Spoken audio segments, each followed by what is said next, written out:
next video. In this video, we're going to work on film glow or bloom and halation. So we'll start out by opening up Kdenlive. We're going to change the project settings to 4K 24 frames a second. And then we're going to bring the video from the last step, from step 2, we're going to import it here. And then we're going to place this here on the timeline, and we're ready to go.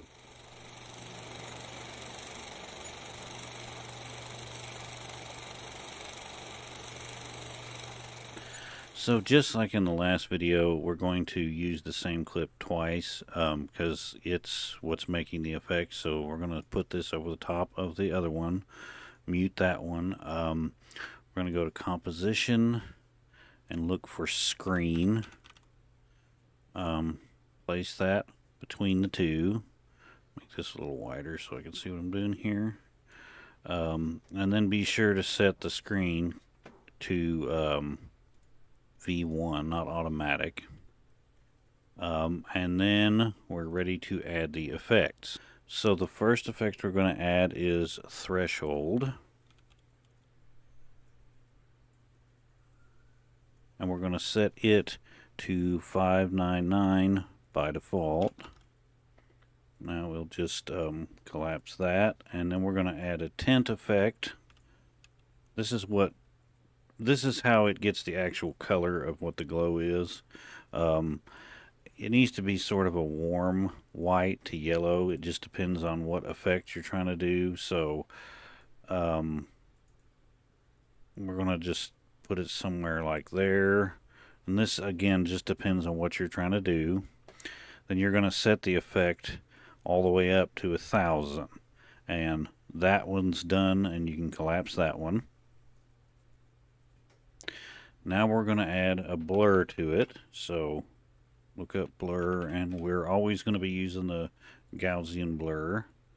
On this particular one, we're just going to set it, we're going to set both of the values to 18. Again, you'll adjust as you need to, but these are just the values. These are the values I've found that just kind of work as they are. All right, so the blur is on, and you can collapse that now. And finally, we're going to add a brightness.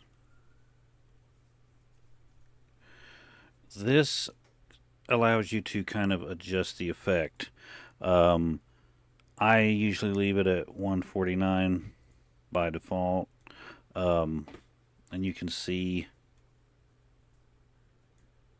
it's not strong there, but if it's all the way up, it's pretty strong. So 149 as your default setting, and then you can adjust it and play with it as needed, and that will add your film glow. And I can see the screen, we could move that, and then you can see exactly what it's doing. It's just adding a light blurred layer over the bright parts so that it gives it that glow effect. And then you just have to adjust the settings here to get the exact effect you want. And that is pretty much it for film glow. I have tried like 20 different stacks to get it to look the way I want, and this seems to be the best one I've found so far. So that'll take care of the glow effect, and now we'll work on halation.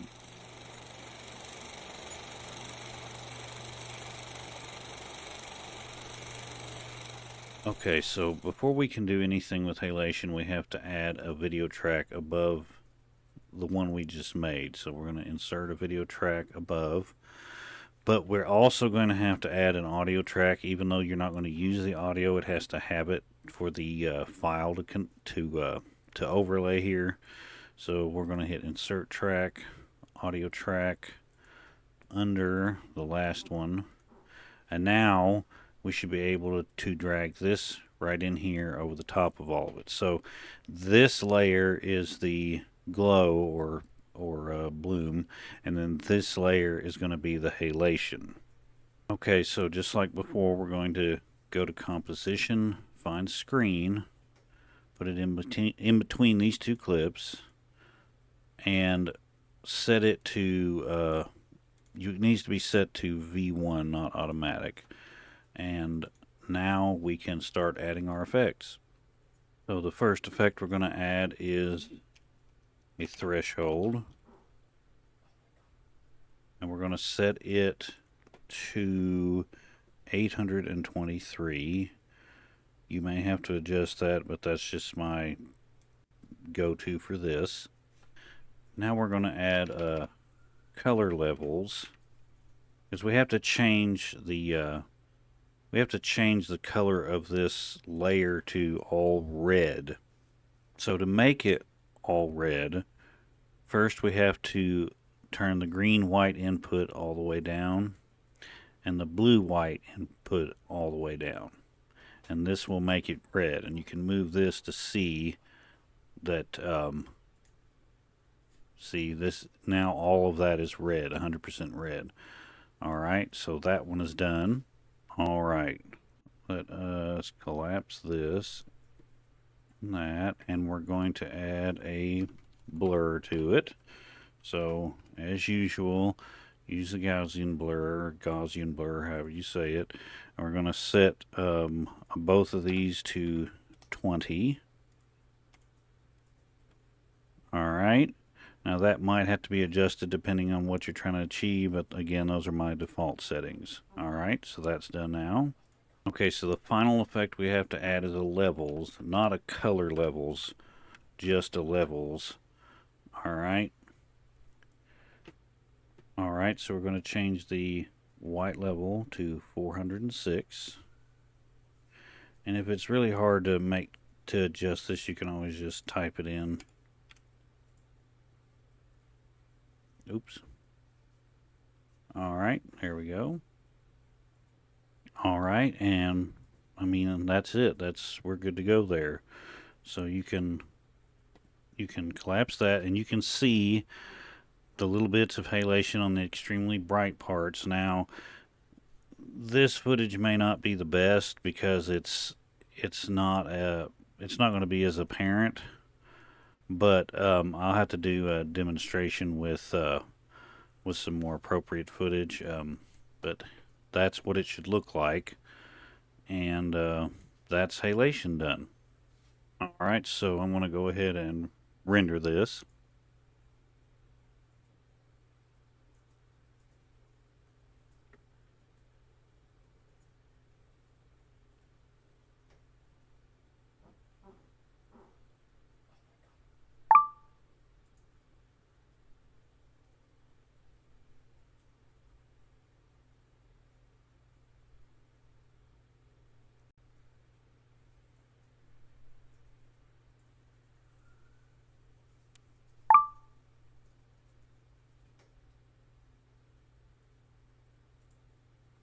Alright, so now that that's rendered, this is what it looks like. You can see we have that little bit of glow now and our little bit of halation on the really bright spots.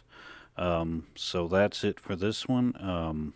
I'll see you in the next one. Please like and subscribe. In the next one, we're going to be looking at grain, flicker, and dirt. How to overlay those to make it look like film. So see you in the next one.